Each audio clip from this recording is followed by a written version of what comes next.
Wow. So you kind of get the idea, right? We start off with Imagine Dragons, and we're trying to deal with the demons, and then we hear the story of the Gerasene demoniac, and then we just have this song. We want to be alive in the world. What does it mean to be alive in the world? What is it that keeps us? What is it that possesses us, perhaps? What challenges us to find that aliveness in the world? So we're in part 3 of Jesus H. Christ, the man, the history, the mystery, and we're looking at this idea of how we get hung up, where we get hung up. In religion, in religiosity, in faith, in spirituality, in our world with rights and wrongs, and where, in fact, those things aren't so much rights and wrongs as invitations into something bigger. The story is bigger than those things, right?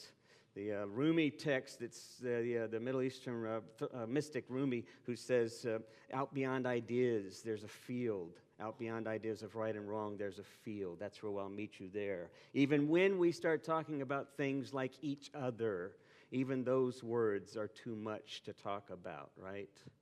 I am here because of you. You are here because of me. There's a bigger story that we're a part of. So we're in part 3. Part 1, I'm going to go back over it because I know all of you have been here every Sunday since this thing began. But just in case you haven't, I'm going to remind those of you that weren't here for the first part or two, that on the first one we dealt with healing of the blind man, the healing of the man who was blind. And there was this whole idea, it was on the Sabbath. It was a blasphemous act for Jesus to do in the first place. But what Jesus H. Christ is all about is about sort of, again, heading these kinds of rights and wrongs head on with a bigger story, with a bigger picture. And so he heals the blind man on the Sabbath. And we talked about the idea that good traditions move us beyond their boundaries, right? Good traditions move us beyond themselves. When we stay so tied into a tradition or so tied into a belief or into some concept or right or wrong, we become frozen, we become static, we become divisive, we invite polarity. But there's this idea that good traditions move us beyond themselves. And then we concluded with this idea that what does that H stand for anyway? Well, if you think of how the vulgarity, we think of it as a vulgarity and we just won't go there, but maybe in fact, what's always behind these issuances of anger and frustration but a cry for help? And what's the response of the story that's much larger than rights and wrongs, but help is always here?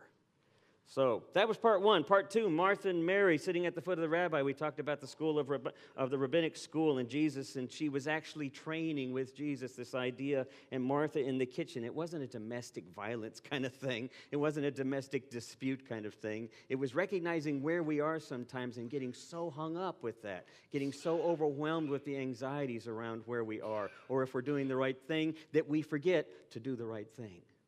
Right? We forget to be present to where we are.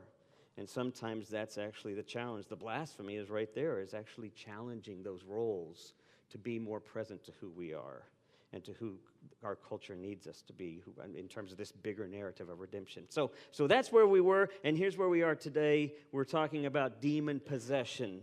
And the question that I want to kind of play around with you at the end is, maybe Jesus is saying, don't follow me. So we'll just hang on to that. Some of you read the blog. I'm going to go ahead and tell this story anyway because it's important to the whole message here. So this guy was getting on a train, and the conductor was coming along down the aisle to collect the tickets, right? So he's on the train, and the conductor gets to him, and suddenly this guy, he's panicked. He's feeling in his pant pocket. He looks in his wallet. The ticket's not there.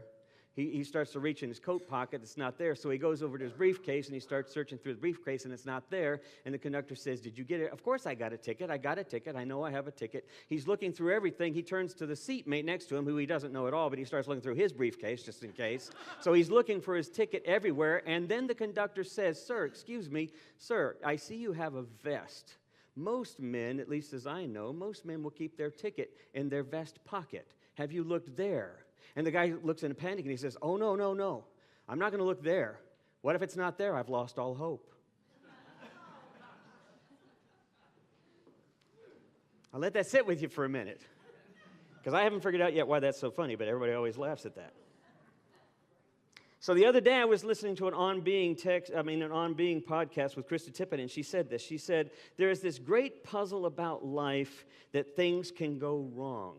Perfection can be a goal, that life goes the way we would want it to go or that we would expect it to go, but then it's never ultimately the destination, and we never ultimately end up there the way we thought we would.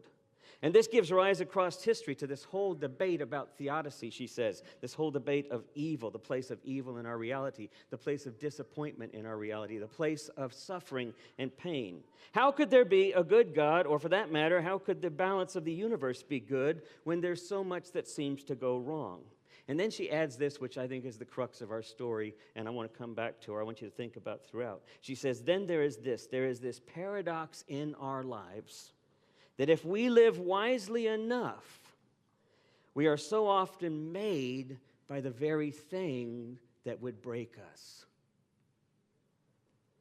There is this paradox in our lives that if we live wisely enough, we are so often made by what would break us. This is where, she says, this is where the spiritual life is so redemptive and necessary, because this is the place in life that honors the fact that there is darkness, but also says you can somehow find meaning right here in the midst of the darkness. Not by overcoming it, not in spite of it, not by moving beyond or around it, by simply seeing it right there in the midst of that challenge. So from my thinking, what goes wrong with us sometimes in life, does it define us? Does it have to define us? And this is where the wisdom is saying to us that people who walk through whatever despair, darkness, divisiveness, hardships, or whatever imperfections, the catastrophists, is that a word, the catastrophists? It's a neat word, right? I invent words in here. That whatever, the catastrophists and the ordinary losses of life, that when we walk through these, we are somehow, if we find the way to do it, we are somehow given the opportunity. This is the redemption in the blasphemous. And I want you to hang on to this idea. I want you to take it with you when you leave here and go, what the heck is he talking about? And I want you to keep thinking about this. This is the redemption available in the blasphemous. This idea that somehow we can walk through the catastrophes. We can walk through the ordinary losses and challenges. And when we enter into them, we find at the core, we find at what Paul calls the very ground of our being, God, the sacredness, the holiness, the incarnate of God in the world, however you want to name that. But we find there the possible redemption of all that we're dealing with. Those moments become redeeming moments. The person we're having a conflict right there in front of us, when we enter into that, not with this sense of right or wrong, but with this sense of what do I not know, with this sense of humility, with this sense of openness, suddenly that conflict becomes redemptive. That's the presence of God in the world, I think. That's what's going on in this story, I think. So this is a big question I want to ask you today. What is blasphemy? Okay, we've been kind of playing around with that this whole time in this Jesus H. Christ series. But what I want you to think about is the discomforts that challenge our sense of stability and comfort, the thing we don't want to deal with, so we'll reject or defend against it, or challenge its claims of truth, or claim it as fault, or build walls around it, or circle our wagons to deal with the fears and the anxieties. Here's what I want us to think about. Does our grief and our fear or our doubt define who we are? Or have we found wisdom, a path enough to be able to integrate that into a bigger, larger story of redemption? That's what I think Jesus H. Christ is doing in this story today. He's challenging the despair and the doubt and redefining it. So let me go back to this story because it's really interesting. There's some interesting stuff that I've been researching and learned about this story of the demoniac, right? We think of it simply as just kind of a healing story. This is an amazing little story. Jesus is supernatural. He's got all these magical powers that he can sort of heal people and change lives like that. And here's a demoniac and he exorcises the demon. But there's so much more in this story that we miss because we're 1,970 years past its writing, right? And so we read it as something completely different than how the original hearers of Mark's gospel heard it. Jesus has been teaching on the west side of Galilee, Jerusalem, Galilee, all of the familiar Judeo-Orthodox reality that the disciples and Jesus grew up in.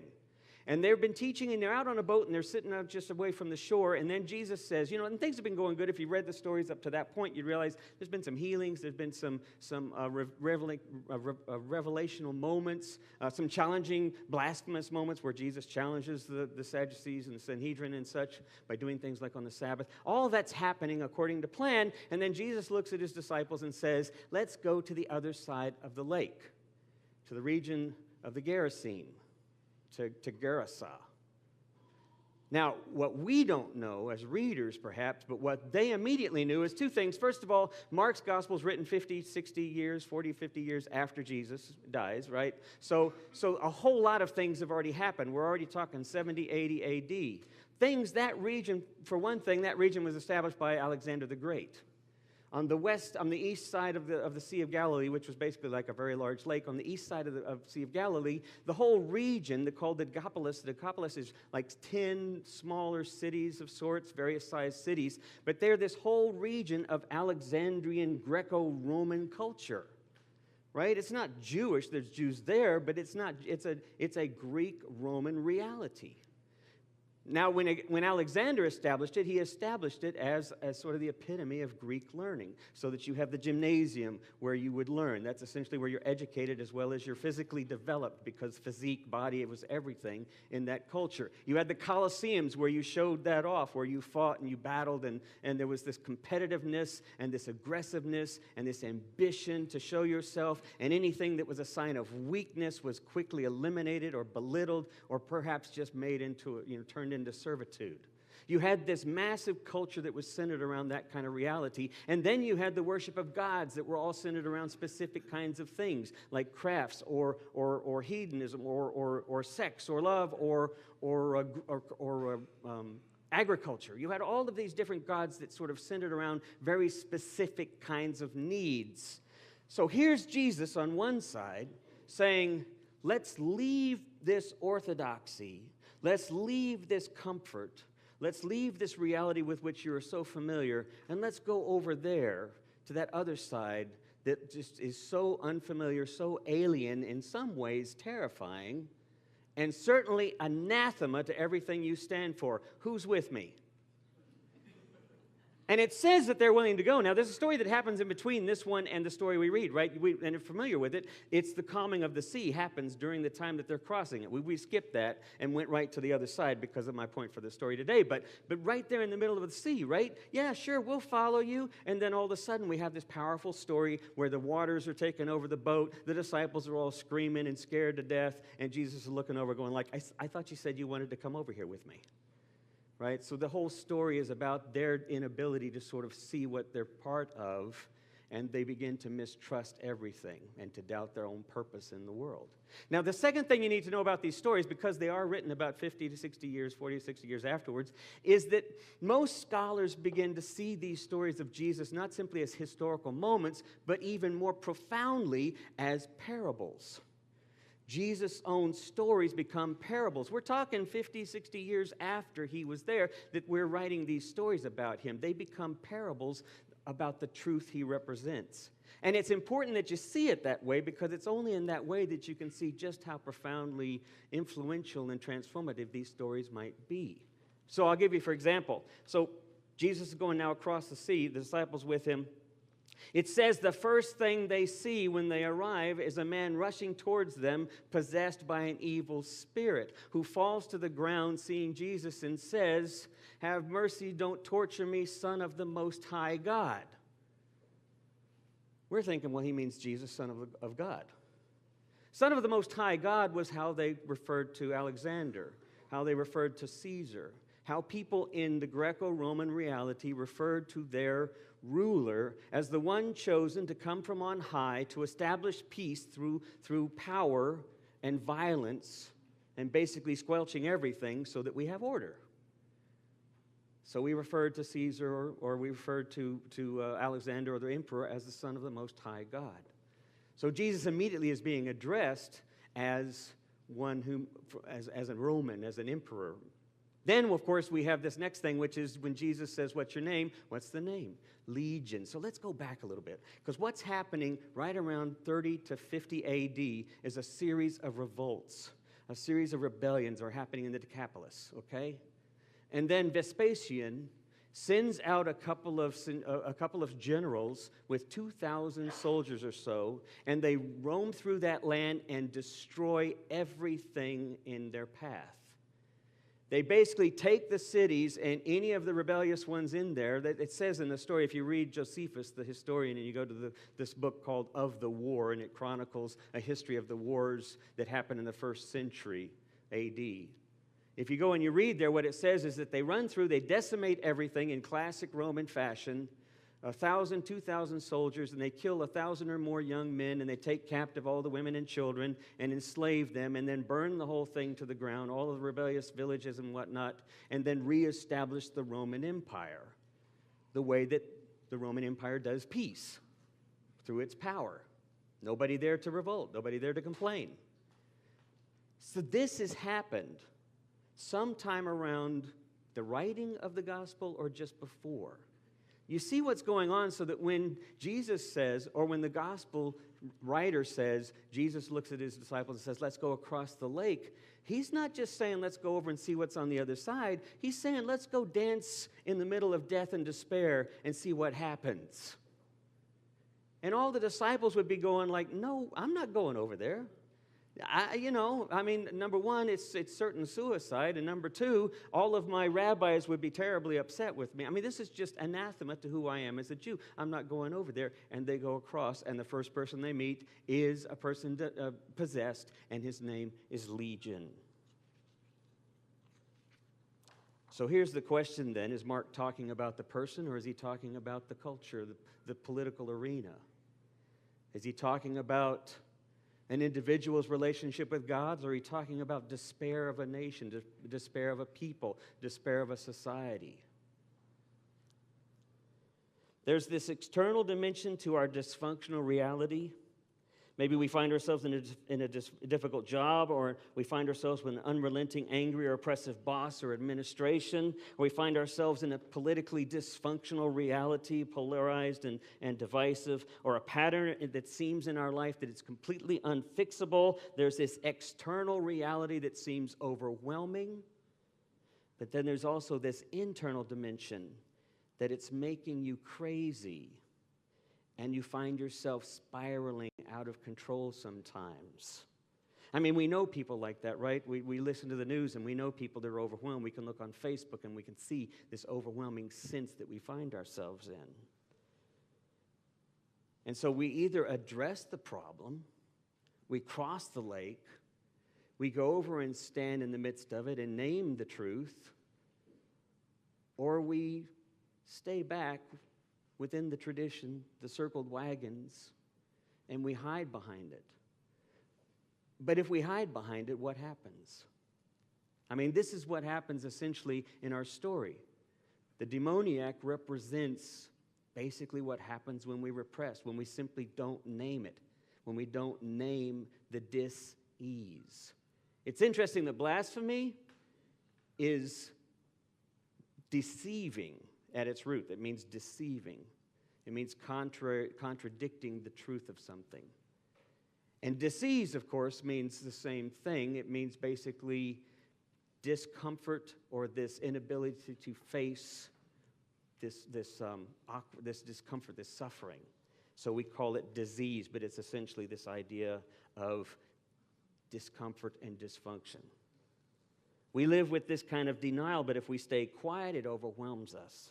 So Jesus does something that he does that you figure out, and if you've done any therapy at all, you realize that the first place you have to get to is what?